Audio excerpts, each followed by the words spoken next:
Meu marido me disse que se casou comigo porque não pôde se casar com a minha irmã. Parte 2. 3 dias depois, voltei para casa enquanto Dylan estava no trabalho para pegar mais roupas e brinquedos para as crianças. Atravessar a porta da frente parecia errado, como se eu estivesse invadindo a casa de outra pessoa em vez do lugar onde morei por 8 anos. A sala ainda tinha nossas fotos de família nas paredes e o sofá que escolhemos juntos, mas tudo parecia diferente agora, como cenário de uma peça sobre a vida de outra pessoa. Percorre cada cômodo pegando coisas para as crianças, abrindo armários e gavetas que eu mesma organizei, tocando móveis que economizamos para comprar. A cozinha tinha a cafeteira que Dylan usava toda manhã e minha caneca favorita ainda no escorredor de louça. Peguei os casacos de inverno das crianças do armário do corredor e peguei seus bichinhos de pelúcia favoritos das camas. O quarto da minha filha tinha desenhos presos nas paredes e o do meu filho tinha sua coleção de carrinhos de brinquedo alinhados na prateleira. Tirei fotos dos quartos deles no meu celular para tentar fazer o quarto extra da Luna parecer mais com casa para eles. No nosso quarto, comecei a tirar roupas do meu lado do armário e foi quando notei que a gaveta da mesa de cabeceira de Dylan estava ligeiramente aberta.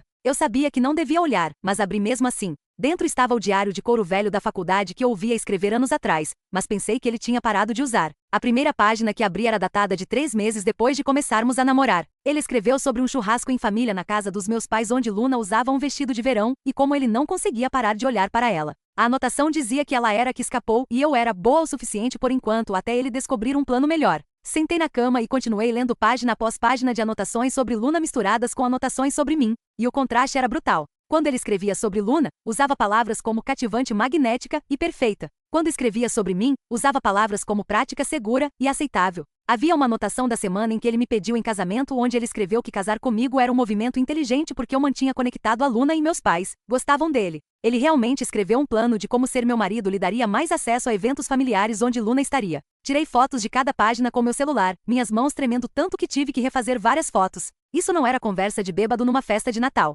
Isso era 8 anos de conformidade calculada escritos na própria caligrafia dele. Devolvi o diário para a gaveta e terminei de fazer as malas o mais rápido que pude, desesperada para sair daquela casa. O jantar de domingo na casa dos meus pais parecia mais uma reunião de guerra do que uma refeição em família. Luna veio comigo para apoio e meus pais já tinham posto a mesa com comida extra, como se estivessem se preparando para uma longa discussão. Meu pai mal me deixou sentar antes de começar a falar sobre levar Dylan até o osso no divórcio. Minha mãe concordou, dizendo que eu merecia cada centavo depois do que ele fez. Tentei explicar que só queria sair disso e ter a guarda justa das crianças, mas meu pai continuava me interrompendo com ideias de como maximizar o acordo. Luna me apoiou, lembrando que arrastar as coisas seria mais difícil para as crianças. Minha mãe chorou durante a maior parte do jantar, se desculpando por não ter visto como Dylan realmente era. Meu pai queria saber cada detalhe do que Dylan disse na festa e tive que repetir tudo de novo. Quando chegou a sobremesa, me senti exausta de tanto repetir. Meus pais queriam ajudar, mas a raiva deles era avassaladora quando eu só queria seguir em frente em silêncio. De volta ao apartamento da Luna naquela noite, meu telefone começou a tocar de um número que eu não reconhecia.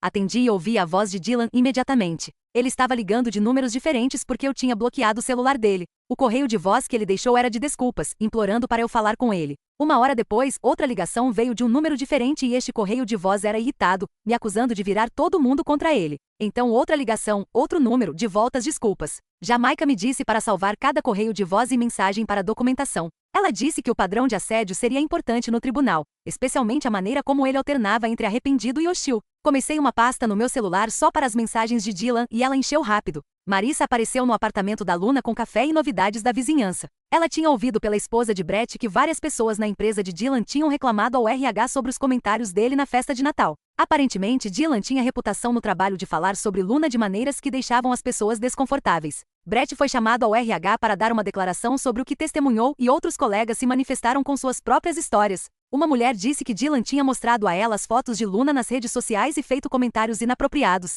Outra disse que ele tinha comparado a esposa desfavoravelmente à cunhada em múltiplos eventos da empresa. Marissa disse que o escritório inteiro estava comentando e o chefe de Dylan não estava nada feliz. Me senti doente sabendo que a obsessão dele por Luna tinha sido tão óbvia para os colegas de trabalho dele enquanto eu estava em casa achando que nosso casamento era normal. As crianças precisavam de ajuda para processar tudo, então as matriculei em aconselhamento temporário na escola delas. A conselheira era gentil e experiente com filhos de divórcio. Após a primeira sessão, ela me disse que eles estavam indo bem no geral, mas meu filho continuava perguntando se o papai tinha parado de amar a mamãe. Essa pergunta partiu meu coração porque eu não sabia como explicar que o papai nunca amou a mamãe do jeito que deveria. A conselheira disse que era normal as crianças se preocuparem que o pai que foi embora também possa parar de amá-las. Ela me deu roteiros de como tranquilizá-los de que ambos os pais os amavam, mesmo que não pudéssemos mais morar juntos. Minha filha parecia estar lidando melhor, mas começou a ter pesadelos sobre nossa família se desfazendo. A sogra entrou em contato através da Luna, perguntando se poderíamos nos encontrar para um café sem o Dylan saber. Eu não queria, mas Luna disse que ela parecia genuinamente arrasada ao telefone.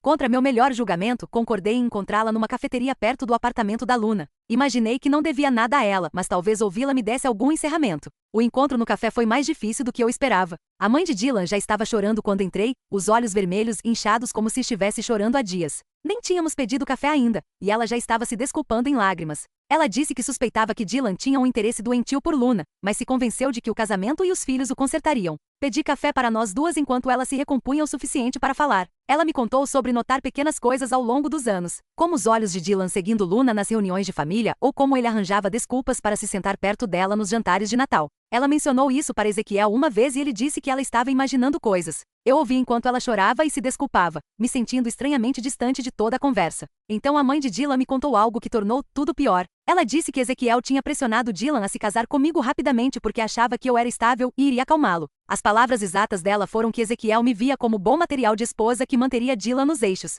Ela se desculpou por não ter falado quando notou Dylan encarando Luna durante a nossa recepção de casamento. Ela se desculpou por não ter me avisado quando ouviu Dylan falando sobre Luna para o irmão dele. Ela se desculpou por todo o tempo que ficou calada porque queria acreditar que o filho era melhor do que seu comportamento mostrava. Agradeci por ela ter me contado e saí do café me sentindo ainda mais traída do que antes. Marquei uma consulta com Camila Brooks, uma terapeuta que trabalha com pessoas lidando com traição em relacionamentos. O consultório dela era calmo e confortável, com iluminação suave e lenços em cada superfície. Nossa primeira sessão foi principalmente eu chorando enquanto ela ouvia e fazia anotações. Contei tudo, desde a confissão na festa de Natal até encontrar o diário de Dylan e saber que a própria mãe dele sabia que algo estava errado. Camila não tentou minimizar nada nem me apressar nos meus sentimentos. Ela disse que descobrir que seu casamento foi construído em ser a segunda opção de alguém é genuinamente traumático e eu precisava me permitir sofrer. Ela explicou que eu não estava apenas sofrendo pelo fim do meu casamento, mas também pelo casamento que eu pensava que tinha por 8 anos. No final da sessão me senti exausta, mas também validada de uma forma que não sentia desde que esse pesadelo começou. Camila me deu lição de casa para começar a escrever um diário sobre meus sentimentos e agendamos sessões semanais daí em diante.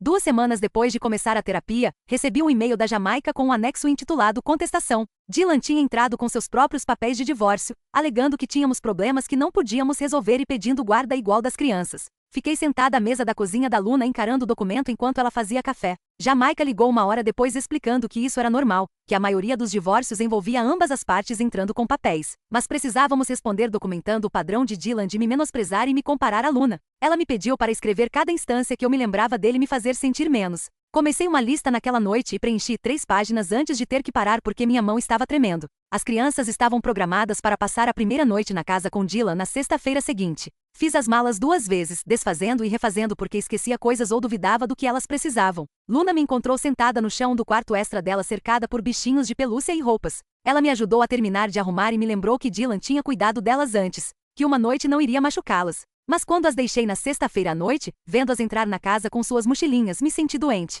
Dirigi de volta ao apartamento da Luna e fiquei andando de um lado para o outro por 3 horas seguidas. Luna tentou me distrair com um filme, mas eu não conseguia ficar parada. Verificava meu telefone a cada 5 minutos, mesmo sabendo que Dylan não ligaria a menos que algo estivesse errado. Mal dormi naquela noite, acordada imaginando os piores cenários. Quando as busquei no sábado de manhã, elas pareciam felizes e normais. Minha filha me mostrou um desenho que fez e meu filho falou sobre as panquecas que Dylan fez no café da manhã. Mas então minha filha perguntou por que não podíamos morar todos juntos se o papai prometesse ser mais legal. Eu disse que às vezes os adultos precisam morar separados mesmo amando muito seus filhos. Mas a pergunta ficou comigo o fim de semana inteiro. Na segunda-feira, Luna me mostrou uma mensagem que recebeu de alguém que dizia ser amigo de Dylan. A mensagem dizia que ela estava destruindo uma família por ser bonita demais, que ela devia ter vergonha de si mesma por se meter entre marido e mulher. Luna tirou print da mensagem e postou com uma legenda longa sobre como homens que culpam mulheres pelo próprio mau comportamento estão mostrando exatamente por que não podem ser confiados. Ela falou sobre como Dylan fez suas escolhas e suas palavras naquela festa de Natal eram responsabilidade dele, não dela.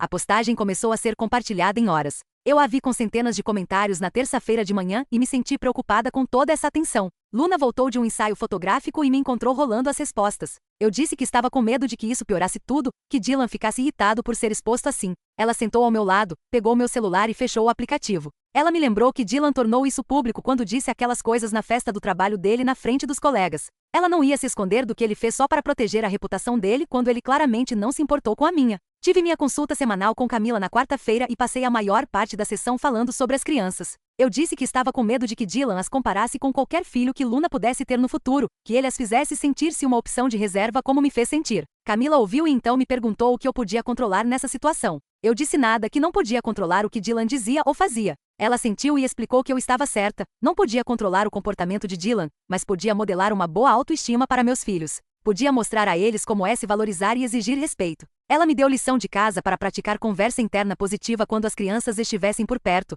para deixá-las me ver sendo gentil comigo mesma. Jamaica protocolou nossa resposta à petição de Dylan na quinta-feira de manhã. Ela incluiu registros detalhados do padrão de Dylan de me comparar a Luna, usando exemplos da lista que escrevi, além de testemunhos de familiares que testemunharam o comportamento dele ao longo dos anos. O advogado de Dylan ligou para Jamaica naquela tarde e ela o colocou no viva voz para que eu pudesse ouvir. Ele chamou nossa resposta de inflamatória e exagerada, dizendo que estávamos pintando Dylan como um vilão quando ele era apenas um homem passando por um divórcio. Jamaica disse a ele que abuso emocional através de comparações negativas constantes era documentado e real. Então desligou. Fiquei sentada no escritório dela me sentindo irritada porque o advogado de Dylan podia descartar anos de dor como se não fosse nada. Marissa me mandou uma mensagem na sexta-feira me convidando para uma noite das garotas na casa dela. Ela disse que Luna iria e algumas outras amigas, que eu precisava rir e lembrar quem eu era fora dessa bagunça de divórcio. Quase disse não porque estava cansada, mas Luna me convenceu a ir. Chegamos na casa de Marissa com vinho e encontramos a sala cheia de mulheres que eu conhecia há anos, mas mal tinha visto desde meu casamento.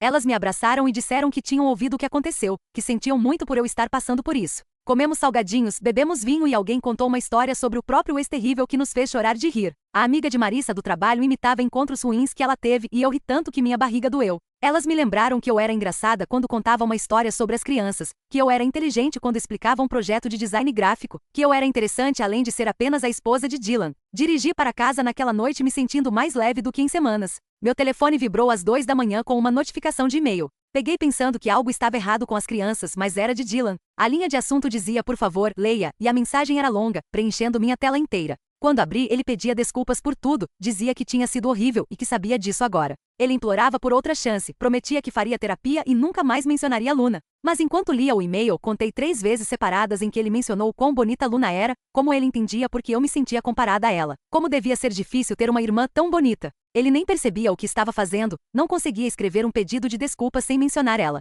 Encaminhei o e-mail para Jamaica sem responder. O tribunal nos designou uma mediadora na semana seguinte para resolver os acordos de custódia. O nome dela era Lena Chase e ela tinha um escritório no centro com brinquedos no canto e fotos de família na mesa. Ela apertou a mão de ambos quando chegamos e explicou que o trabalho dela era nos ajudar a descobrir o que funcionava melhor para as crianças, não tomar partido em nossos problemas de casamento. Dylan e eu sentamos em cadeiras opostas enquanto Lena fazia perguntas sobre nossos horários de trabalho e rotinas das crianças. Ela era calma e prática, fazendo anotações enquanto conversávamos. Quando chegamos a discutir feriados, Dylan sugeriu que as crianças passassem o Natal com ele na casa dos pais dele como sempre. Eu olhei para ele do outro lado daquele escritório e disse que nada mais era normal, que precisávamos dividir os feriados de forma justa agora. Lena sentiu e começou a explicar como funcionavam os anos alternados para feriados principais. O rosto de Dylan se desfez ali mesmo em frente a mim. Seus ombros começaram a tremer e lágrimas escorreram pelas bochechas dele. Lena ficou sentada calmamente com a caneta pairando sobre o bloco de notas. Ele pressionou as mãos contra os olhos e fez aqueles sons horríveis de sufoco que poderiam ter me comovido 2 meses atrás. Lena o deixou chorar por talvez 30 segundos antes de falar novamente. A voz dela ainda calma e medida. Ela disse que entendia que isso era difícil, mas precisava apontar uma coisa. Amor exige respeito, ela disse, e sua confissão pública naquela festa de Natal mostrou uma falta básica de respeito pela sua esposa. Ela perguntou se ele conseguia ver isso, e ele assentiu enquanto enxugava o rosto com a manga. Fiquei ali sentada vendo ele desmoronar e não senti absolutamente nada, exceto cansaço. Terminamos a sessão com um esboço básico de horários e dirigi de volta ao apartamento da Luna me sentindo como se estivesse acordada há 3 dias seguidos. As crianças estavam brincando na sala quando entrei e meu filho olhou para mim com aqueles olhos preocupados. Ele perguntou se eu tinha visto o papai. E eu disse que sim, tivemos uma reunião sobre horários. Minha filha subiu no meu colo e perguntou se o papai estava triste por causa delas. A pergunta me atingiu como um soco no estômago. Segurei ela perto e expliquei com muito cuidado que problemas de adultos nunca são culpa das crianças, que a mamãe e o papai amam elas mais do que qualquer coisa. Ela me abraçou forte e sussurrou que me ama mais do que tudo no mundo inteiro. E tive que me desculpar para ir ao banheiro, onde chorei tanto que tive que ligar a torneira para as crianças não ouvirem. Luna bateu na porta depois de alguns minutos e perguntou se eu estava bem. Joguei água fria no rosto e saí para encontrá-la fazendo sanduíches de queijo grelhado para as crianças.